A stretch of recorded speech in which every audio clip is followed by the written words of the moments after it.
California shifts from scanners to dogs to halt prison contraband.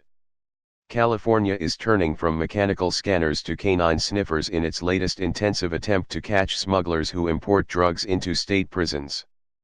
Gov. Jerry Brown is dumping a 3-year, $15.3 million program intended to thwart prison smuggling. That effort tested the extensive use of airport-style scanners, metal detectors, surveillance cameras, urine tests, and drug-sniffing dogs at 11 of California's 35 prisons. Researchers from UC Berkeley and the Public Policy Institute of California found that it cut drug use by nearly 25% at 3 prisons with the most intensive programs, but it had little effect elsewhere.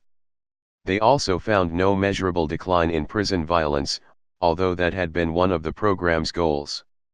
While the evaluation found some improvement, the overall results were mixed and inconclusive, said the revised budget that Brown sent to state lawmakers Thursday.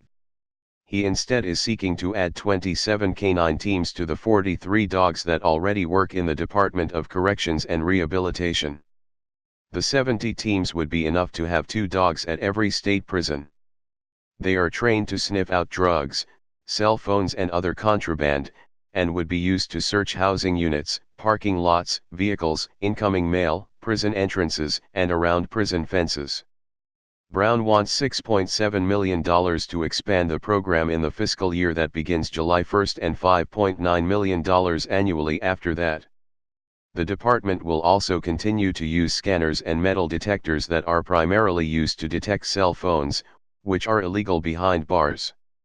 Assemblyman Tom Lackey of Palmdale, Los Angeles County, the top Republican on 2 prison oversight committees, had wanted the state to expand its current intensive program to all prisons.